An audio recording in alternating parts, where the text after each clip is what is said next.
So I just went ahead and made my very final credit card payment, and that is it right here. It was for the amount of about $14. You might say, Tommy, that doesn't sound like much, and how can you guarantee that's going to be your very final payment? The answer is, ever since I was 19 years old, I've been paying off credit card debt in some way.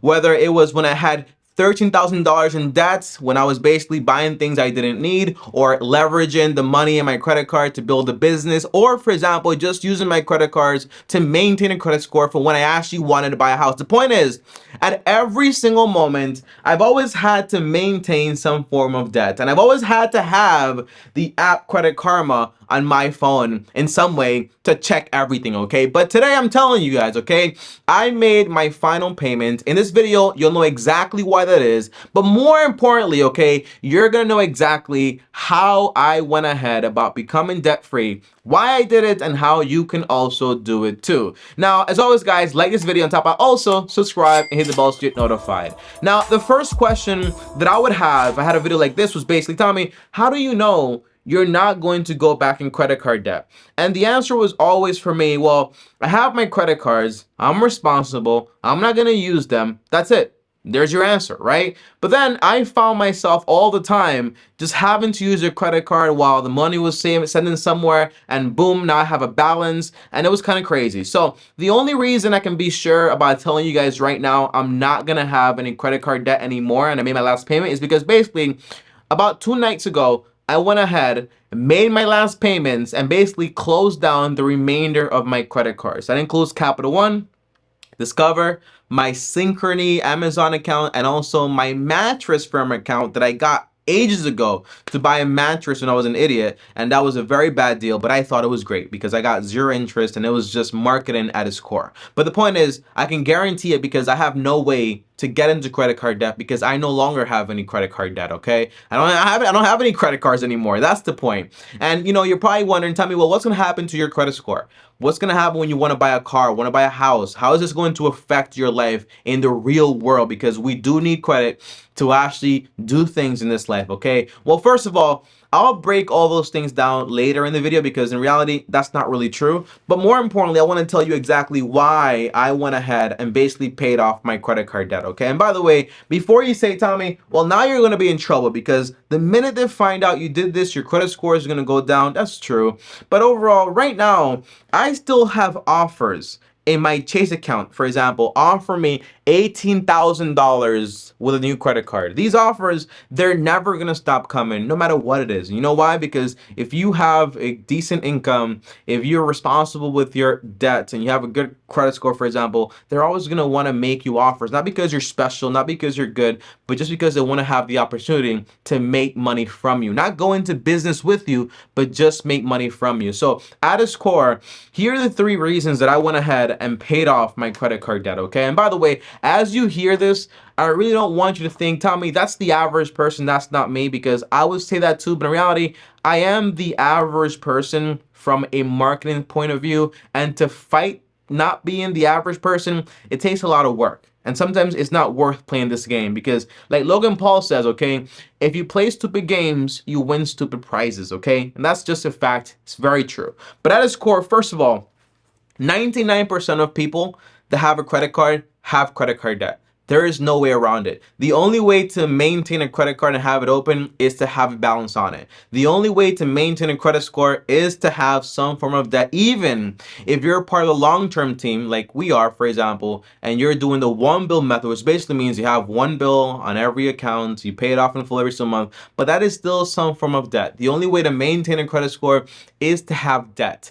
And debt is shackling. The Bible says, for example, the borrower is slave to the lender, but at its core, what that really means is you always have something that opposes your cash flow, always has something attached to your income. You always have some form of stress. You always have some increase in risk because if something does happen, and in time something will happen, you always have to worry about this one thing. And that's the first reason I wanted to go ahead and become debt free. Number 2, we spend more than we like to admit. I like to pretend, for example, that I'm super responsible. No, at my core, I am a spender. I like to spend money more than I like saving and investing. Now, what I've done is basically I've become, not by nature, but by action and nurture, an investor and a saver, because I just like financial freedom overall. But at its core, whenever you use plastic, studies show that basically the average person is spending 12 to 18% more money. Whether you're Tommy Bryson, whether you're Dave Ramsey, whether you're Ramit Sethi, whether you're any of these people that might say, for example, we're really good with money. But on average, studies show people are usually spending more money whenever they use plastic. Because whenever you use cash, you get that feeling and those pain receptors in your brain get activated. And that causes you to think about spending that money twice, okay? To say, hey, if I spend this money, it's leaving my hand. But whenever you spend it with credit, it's just like, well, whatever, okay? And in reality, you have a lot of motives to go ahead and spend credit. Why? Because you get, for example, points, you get offers, you get discounts, you get holidays paid for you. But on average, those points are not even redeemed most of the time by the average person. So it's just like a legitimate way for marketers to take advantage of us. Okay, now number three, guys, was basically, personally, it's just very easy to mess up. I found myself, for example, having just following the one bill method, having an inconvenience and then having to use a credit card to resolve it, and then paying that balance off every single month. But as long as you have that door open more than often, you will use that door at some point. If that door is closed, you'll have to figure out a different way to actually solve your problems when they do arrive, okay? And you shouldn't have a credit card to solve those things. In reality, it's like one of the worst ways to try to solve an emergency or an inconvenience, because it means if the inconvenience is big enough, you're gonna have to be paying interest, and that's actually not a good thing, okay? So these people are just after your money, and it's just not worth it. So the lemonade is just not worth the squeeze, or the lime is not worth the squeeze. Overall, it's just a terrible deal. And that's the main reasons I went ahead, wanted to become debt free, and I settled on just paying that thing off in full and basically just saying, hey, I'm done with this game. Now you might be wondering, Tommy, how is this going to affect your credit score? And how would this actually affect my credit score or my ability to buy a car or a house? The overall idea is, yes, the only way to maintain a credit score is to have some form of debt. The minute you stop having some form of debt for them to actually track, you become what they call credit invincible. Invincible. Not invincible as in they can't actually defeat you, but invisible as in they can't see you anymore. They can't detect you. Now that might sound scary, because in reality it's like, hey, I don't have my report card anymore, and this tells them that I'm actually good with money, right? No, it just tells them you're good with debt, okay? So that's what's gonna happen within the next 12 months. I'm gonna become invisible, or whatever, okay? But how does this affect my possibility to actually own a car? The answer is, I don't do the whole get credit to buy a car and then pay it off in 3, 5 years or 7 years, or buy a little truck or whatever. I don't do that, okay? I buy what I can currently afford in cash. So when I bought my $9,000 car, it was a Toyota Prius 2014. That's a car I could afford at the moment. Whenever I buy my next car, whatever it is, okay, I'll sell that little car, I'll have some money saved up, and I'll buy my next car. It's that simple. Whether it was $1,000 car I could afford at the time, or a $9,000 car, or if I couldn't afford any car, I would just wait until I can afford it. Number two, what about when you're actually buying a home? Again, remember, a credit score is just a form to basically show how good you are at managing debt and so on. But it's not the only method they can actually utilize to actually track how good you are with just paying bills. So if you show them, for example, that you have a good income, and you show, for example, your tax returns, and you show, for example, your bill history, whether it's your rent, whether it's your light bill, and all these bills you've had in the past 12 months or whatever, you give them this information. The bank, obviously, whether it's a bank or a credit union, big or small, they do what's called manual underwriting. And based on this, they create for you a credit profile. That means you don't really need a credit score. You don't really need credit cards to maintain a credit score whatsoever, because it's just do manual underwriting, and it gets you exactly what you want without the whole thing of getting into a bunch of debt or having the possibility of getting into a bunch of debt. So when it comes to buying a car, you don't need it. When it comes to buying a house, you don't need it. And if you don't believe that, that's fine. You don't have to believe me, but just search up manual underwriting, and that's the proof. I don't care if you believe me, the facts are the facts, and that's what it is, okay? Now, number three is, overall, guys, I have it written down here, so I really want to be specific here. You might think, Tommy, well, how is this going to affect your possibilities for the future? The answer is I still have in my inbox offers from Chase and other banks trying to offer me credit cards and so on. This thing is always going to be on the table because these people are always going to be trying to, in some way, get you back in their hands, okay? And overall, guys, here's what I would recommend if you're trying to become debt free, if you're trying to pay off your credit card debt. Here's how I would go about doing it, okay? And by the way, when I tried to call them, Capital One, Discover, I actually did not talk to them on the phone. I just basically contacted them via chat and talked to like a robot on the phone, and they closed my accounts just like that. But before I actually closed the accounts, they told me, hey, if you close them down, you can't open them again. I don't care. I can just apply if I wanted to again, no big deal. And they tell you, hey, we'll give you 12 months of no interest. I'm just preparing you for what they're going to tell you. 12 months, no interest. That's just a way to get you to fall back into debt and have basically 12 months to go crazy. And then you have like however much time to try to pay back that debt. It's not worth it. Just forget about those things, okay? Once you make your mind off, just pay the thing off, close it down, you're done. But as far as the best way to pay off debt, it's gonna be hands down whether you use the snowball method, which basically means you pay the minimum on all the credit cards and you pay the balance off with the lowest amount of money owed. That's it, okay? So minimum on all the credit cards, the balance with the smallest amount of money, you pay all the extra money to that one.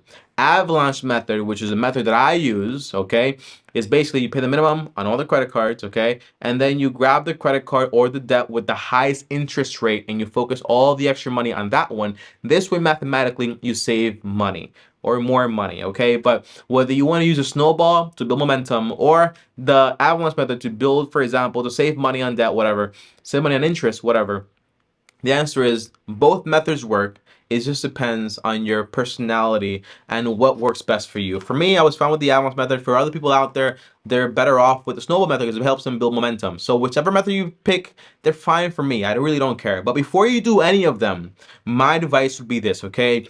You want to search up a balance transfer credit card. Super important. These credit cards allow you to transfer a balance or a debt, even medical bills, over to that credit card, okay?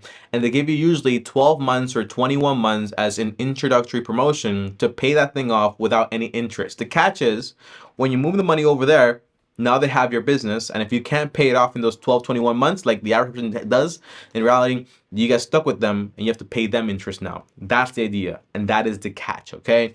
Now, here's what you do. Once you know these offers, what's being offered out there, you call all the people you owe money to, all the credit cards. You say, hey, I've been offered this deal from a balance transfer credit card. I want to pay off my balance. What can you offer me?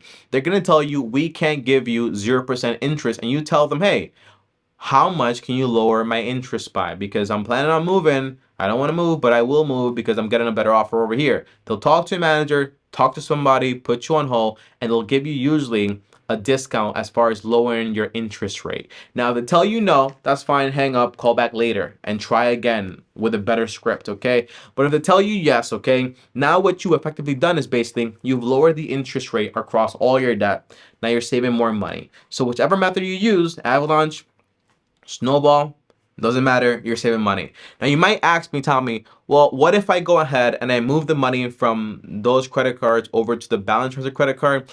Isn't that a good idea because it's still 0% for 21 months? The answer is technically yes. But the average person, again, I don't want you guys to feel like you're special because you're not special. I'm not special. That's why I basically closed on the credit cards because I was always basically falling back here and there into this temptation. So I don't want you to think you're special. I want you to take advantage of everything possible and to be very careful. So the average person, whenever they transfer the balance from those credit cards over to the balance transfer credit card, what usually happens is they don't pay it on time and they go back and have double the debt because they have a free balance here, the balance over here, they don't pay this off, and they acquire more debt over here. So on average, you just want to use it as a tactic to get the interest rate lowered and pay it off, close the accounts, be done with it, okay? Now, if you do transfer the balance over there, just make sure you pay it off and make sure you cut the credit cards and you don't use them. Now, other piece of advice here. if you are planning to get a mortgage within the next 12 months or 18 months or 24 months, obviously don't start closing accounts right now because that is going to affect you. It's going to make the conversation a lot harder. So just keep them open. Once you acquire the mortgage, then you go ahead and do whatever you want because you already got what you want, okay? It's that simple. That's the idea. And overall, guys, I hope this video helps you. And the core is, I realized that I was a lot more average than I thought I was, okay? And I kept diving back into some form of debt in some way. Number two, I realized that basically the consequences, they really weren't a big deal because I wasn't planning on going into any debt whatsoever. And what I wanted, which was basically a house I can get without any debt either, so no big deal. No, well, without any credit score either, so no big deal. And then lastly, I got it basically a way to actually get it done. Once you're done with the debt and you want to live debt free, the deciding factor is you close all those doors down. That's it. Because if you keep them open, you will go back. So I got a notification a few minutes ago, like from Discover and all the credit cards saying, hey, my Apple Pay saying, hey, this credit card is no longer in your account, or for example, the account's been closed. That feels amazing because now I know there's no way I can basically go back into debt. And it's just a lifestyle that I've chosen. Guys, that's it for this video. Thanks for watching. Comment down below credit if you made it all the way to the video. And I hope this video was helpful in some way. If you have questions, I'm here. If you have comments, I'm here to reply them. And if you disagree with me, that's fine too. But just like search up statistics, search up what the average millionaire looks like. The average millionaire is not the YouTuber that talks to you about how they leverage money left and forth and they have some crazy high income. The average millionaire is a person with an average job, an average house, they stay out of debt, and they try to do things in a very normal way. And they drive used cars. They don't drive Lamborghinis or Teslas. They drive average used cars, okay? So if you want to copy the average millionaire, you want to copy what they do. You don't want to copy the person that makes a bunch of money on YouTube, and that's why they're basically wealthy, all right? And that's why that's a strange thing here with me, right? I'm on YouTube. I'm one of those guys too. But I'm also like an average guy because I don't really have that many crazy aspirations, okay? I'm just boring, all right? That's a good thing. Shout out to God, all right? Thanks for watching, guys. As always, like, subscribe, hit the bell so you're notified. Other video here. My face is here. Click subscribe. And as always, Long Term Team officially out. Long Term Team!